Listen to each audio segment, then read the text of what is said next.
I'm making it up. Okay. Hi, I am so excited to welcome you guys here to our first episode of Pro Talks. I am Jess Provencher with the Pro Homes with Lair Realty Partners, and I am spending these times weekly interviewing local business owners to the New Hampshire area, as well as community leaders and all of those people that we love to learn from. I am super excited to be here with Marcia Fletcher from Interior Design LLC. Hi, Marcia. Hi, Jess. I'm Thanks so super much for having me here. Yes, I'm excited for you to be here. It's really simple. We can just get started. Tell us who you are and give us a little pitch about your business. So I'm Marcia Fletcher. I'm an interior designer at Marcia Fletcher Design, and also the owner. And so it's myself, and I have a full-time designer as well that works for me. And we love just working with clients to change their spaces around their home and help improve their lives. And then we also work on new construction projects as well. So someone's building a home, we help support them with the design and choosing all the products that go into it. That's so exciting. Now, you mentioned you've kind of always known this is what you wanted to do. Tell me more about that. Sure. So in ninth grade, when we were in high school and we were exploring like what options we had for careers, I thought it was so fun that every day was a little different. Sometimes the designer was on a job site, sometimes they were using the computer, or in those days drafting different things. And so I've just always known. So since high school, and then I went to college for it. I have a bachelor's degree in it. And then my experience ranges from working for an interior designer for 16 years. I worked for an architect that did commercial and some residential. And then same thing, I worked for a construction company before I went out on my own. I love that. So tell me more about what it is you do, because obviously I think of like interior design, I'm thinking furniture, colors, decor. But when you mention working for an architect and new construction, that is very cool. That sounds like more really designing the space and the layout. Yeah, so I venture on that side of the design. I actually really love coming up with the client, and most of my clientele are design build construction companies or homeowners. And so they may have worked with an architect and came up with an original design, and I check for things like simple things like, well, what size bed do you want to fit in this room? Mm. And we come up with the design from that. Or like, do you want two sinks, a prep sink and a kitchen sink in your kitchen, or double vanity? And so I start that design process on a new construction ahead, most times even before construction has even began. And then I pick out all the products with them. So anything that's attached from the home. And this is a great way how I kind of like to describe like a designer versus a decorator. Mm. So I will work with a client who I'm already established with. So if I'm working on their home, like if I'm designing a kitchen with them, I will help them choose like their dining table, their chairs, bar stools, all that sort of stuff, in addition to cabinetry, countertops, lighting, plumbing. But I love that stuff. And so that's all attached to the home. And then decorating is kind of what I consider as like, okay, if someone is like, hey, I need help picking out a sofa. So those I usually will refer out to another local decorator kind of business type and or a showroom, so that it makes a win-win for everyone. They get to do what they're passionate about and they can buy the product from them, and I get to do the design.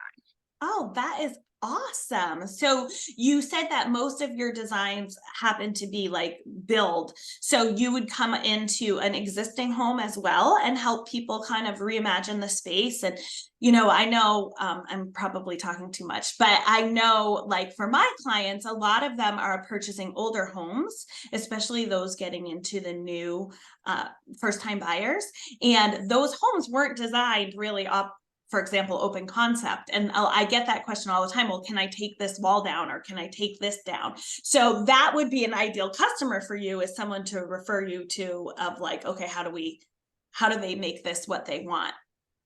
Exactly. And that's a really great fun thing about renovations is going in and saying to them, what works? What doesn't work is most of the important time, and that's why they bring me in, or they're like, we want to entertain, we want to be able to watch our kids while we're making dinner, all those different things. And so the renovations is a lot of fun. And sometimes too it would be there, when they're buying an older home, like something from the 80s, and they want to replace the rug and the certain moldings and finishes and trims and give it an updated look, then I come in and I get to help them do that too. So, That's and it's awesome. one other component is that I use the computer and I can do a walkthrough with them and show them what it's going to look like, how their kitchen's going to lay out, like where the furniture's going to go and everything like that too. I think that's so helpful. Not all of us have that spatial, to just imagine it. So putting it where they can see it, it must be huge. It's a game changer in the design world, and it's really fun and easy for them to see that. And a lot of the times clients, they're not able to visualize it, and that's why they hire me, or they're not sure like a certain size of something, or where their stove should go compared to their kitchen. And so working in the computer, I get to show them that, and they get a realistic feeling of we can apply their countertop material right in the computer, and so they can see how it's going to look. That's awesome. And then do you help connect them with the appropriate contractors, or do you kind of um, hand that off? So I do it both ways. Some of my clients will come to me from online and they may not have a contractor yet that they're working with. And so I have a few tried and true and trusty contractors who I love to work with. I've had them in my own home, which is always like a good test, right? 100%. One of the guys, his best tool is a shop vac. So, and then sometimes they'll come to me through a contractor. So as I start working with different contractors, they might be working on one project and then they get another homeowner coming in, and they'll recommend me that way too. I love it. I love it. So you said you worked with all these people. What kind of pushed you to go out on your own and become an entrepreneur? Sure. I feel like at that point in my life, my husband had just opened up a restaurant. We had a 1.5-year-old, and it really served me to work on my own and kind of be able to create my own schedule. So, when they're little ones, it was like she was at a neighbor's house or something until there was childcare. And then that kind of opened it up a little bit more. And so I be with the baby during the day and work at night. And it really worked. That kind of work-life balance is a big thing for a lot of entrepreneurs, I know. And now it's just, it's full time for me. And I've been 6 years now. So, Wow, that's it's awesome. And I totally agree. I mean, I didn't come to entrepreneurship until my kids were in, middle school. And it is such a value. And people think, oh, you work whenever you want. No, we probably work harder than we ever did for somebody else. I don't know if you are. It's just I can do it when it's convenient for me. And if I need to pick up a kid from school, I don't have to ask permission. And if they have school vacation, I know that I can handle it. I think that that's huge. And do you think COVID has made a shift in that too, making it accessible for people?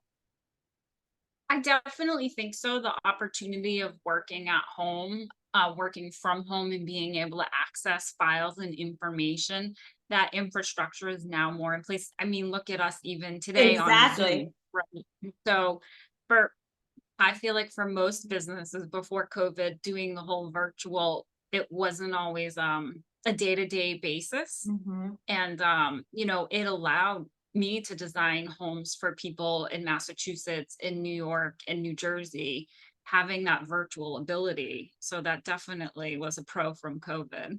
Yeah, I love it. All right. So what do you think the key to your success has been, or do you have one?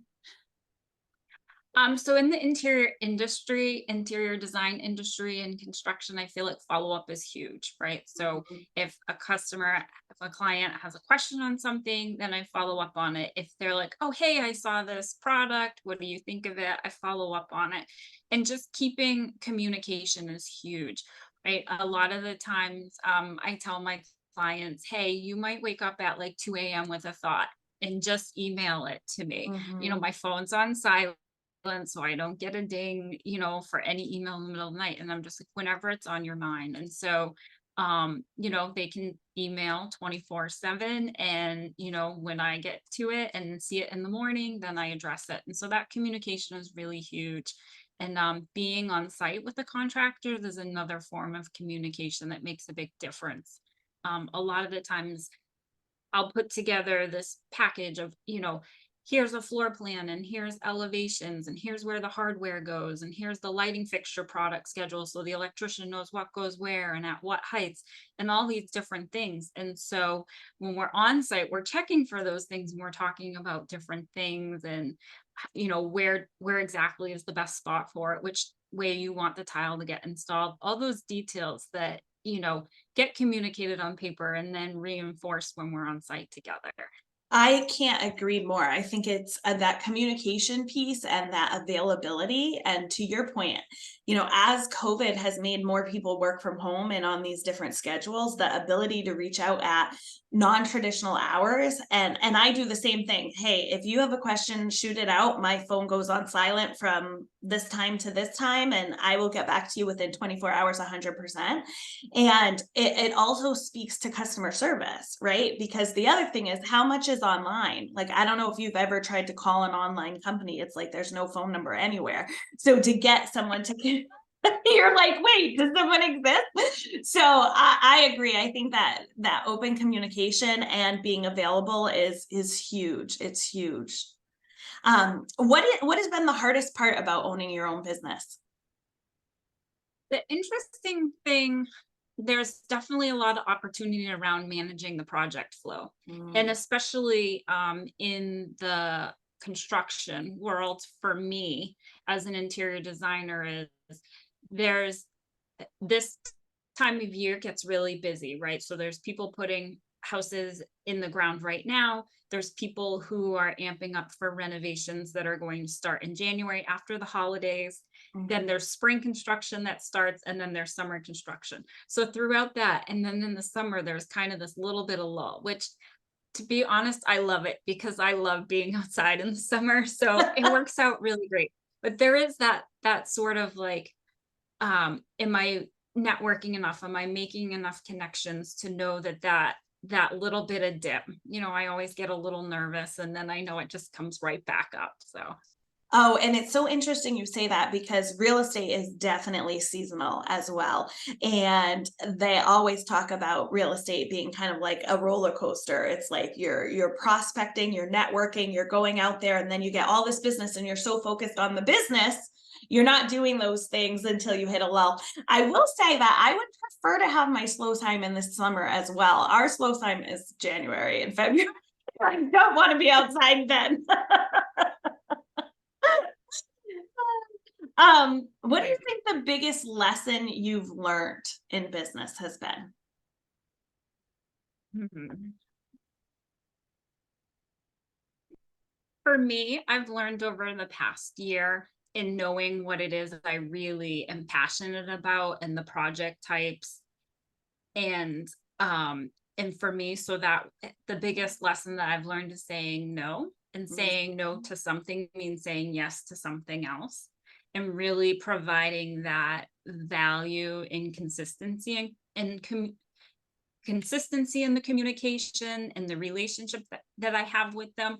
So my biggest lesson learned is sort of managing what type of projects and the number of projects that I can fully service them, and everyone's happy and having fun, and being able to really be there for when they need me and what they need me for. I think that you're absolutely right, especially as a new entrepreneur. You're just kind of like, I'm taking whatever clients, I'm taking any business, I'm trying to build this. And as we mature and our growth expands, then you can really say, okay, where am I showing up as my best self? Where does it serve me the best? And I always think of that yes or no question. There's two things. If it's not a hell yes, then it's a hell no. right? Like if you're not excited to say yes, then it should be no. And then also is when you're saying, you said it the opposite way. You said when you say no, you're saying yes to something else. I always think when I say yes, what am I saying no to?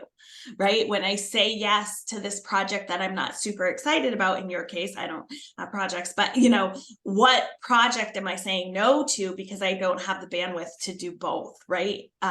Such a valuable lesson. Oh my gosh, I love that one. I still have to practice it for sure. So, you know, do you have a specific structure for your day? Like, do you get up at a certain time or do a morning routine, or is it kind of just where you feel like going? So for a long time I did not. And I used to, oh, I'll put the laundry in the day, or I'll get dinner prepped and everything. And then I found myself working a lot of nights. And Mm. so I shifted it, right? And for me, it was a real game changer, actually, because what I do now is one of my goals is to wake up for 5 a.m. And Me too. I'm working on that, right? Yes. And so I wake up, I meditate, I read, I journal, get my daughter up, get her on the bus. I immediately, when I'm at the bus stop, I'm gonna admit, I never used to wear yoga pants or exercise pants in front of anyone. I go to the bus stop in my sneakers and everything, ready to just walk and jog, right? So immediately from there, I created that habit. I get back, I shower, I get ready. Usually my first client meeting is around 9:30 if I have a client meeting scheduled that day. And then if I don't, I'm just working on client work, reviewing work that my designer does for me, communicating through email and phone calls and all that sort of stuff. And I go through my day, and then I pick up my daughter at 5 from aftercare, which is like a real necessity as a working parent. I Mhm. truly appreciate that that opportunity is there.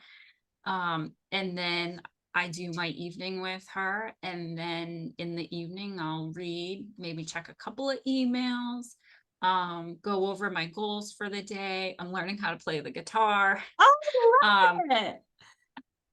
so, just kind of working on myself and skills and abilities, and learning is a big component for a lot of things. So whether it's work learning, business learning, learning how to meditate or yoga, those sorts of things. So I do I appreciate that.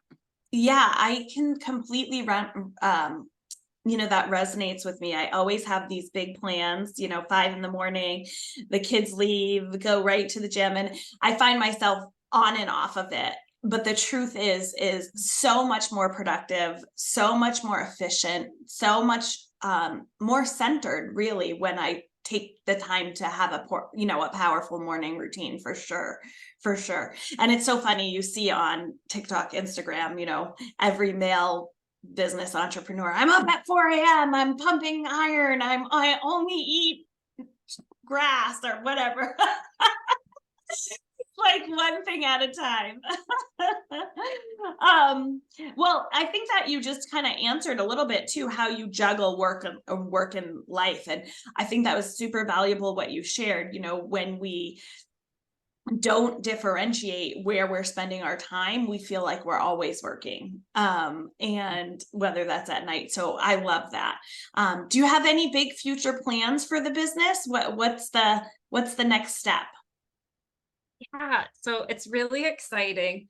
I am working to take the business from everything on my website was sort of a me and a I. And so I'll be rebranding, partially because I just came up with Marcia Fletcher interior design because I needed a business card right away when I started my business. And so I will be rebranding. I'll have a new name that's still in the works right now. I'm actually the guy sent me over a really name that I connected with last night, which is super exciting.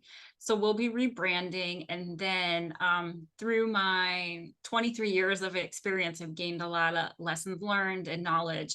And so I am putting together worksheets. So something as simple as like a countertop. and what's the edge and what's the material and what's the care, what's the sink faucet, what's the sink going in there, are they doing a garbage disposal switch, are they doing a soap pump? Like there's all these different things for every single product. And so putting together worksheets and questions and things to ask, or like when we go to a plumbing showroom, like what are the things to ask? And so those will be formatted and graphically pleasing, and then they'll be up on the website available for purchase. So, That's and that will help awesome. anyone who's renovating it, will help bring it more knowledgeable and experience. So whether it's a contractor who wants to buy it, or a designer, someone who's house flipping, or a homeowner. So that will really kind of bring all that experience and put it out to the world. I love that, right? The more people we impact, it's great. Awesome. All right. Well, we have a couple rapid fire kind of questions, just real quick to get to know you a little bit more as we wrap up. Are you ready? I'm ready. All righty. Where is your favorite place to vacation? We just went to St. John, so I did really love it there. Oh yeah, that's so cool. So we're thinking of moving to St. Thomas when my husband retires. So super exciting. Love that place. What is the main one word you would use to describe yourself? Hmm.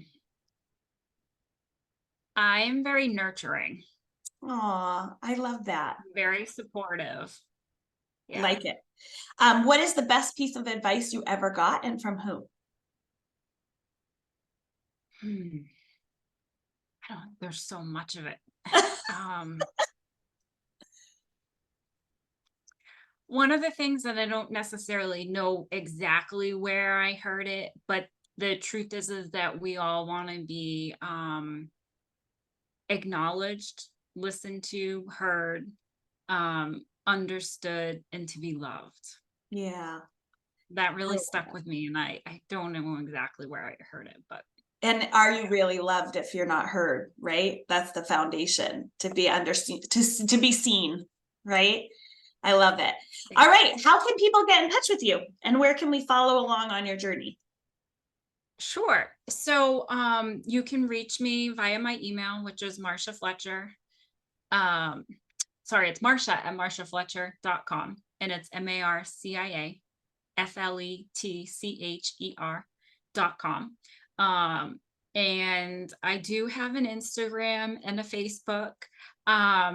I venture into those, I will say. It is something fun and I'm learning how to do it. So I don't actually know my handles. That's really embarrassing. I'll give them to you. You can put it in the link. Sounds good. And of course, and via phone, which is 603-520-7400. Awesome. Marcia, it was wonderful getting to know you. I know that my followers are going to love hearing from you and hopefully you'll get they'll reach out as I know you have tons to offer them. And I think it's been great having you on the show and I can't wait to talk to you again soon. Excellent. Thank you so much, Jess. I really appreciate the opportunity to get in front of those and new people. And I will definitely share a link as well for on my social media and everything too. Sounds good.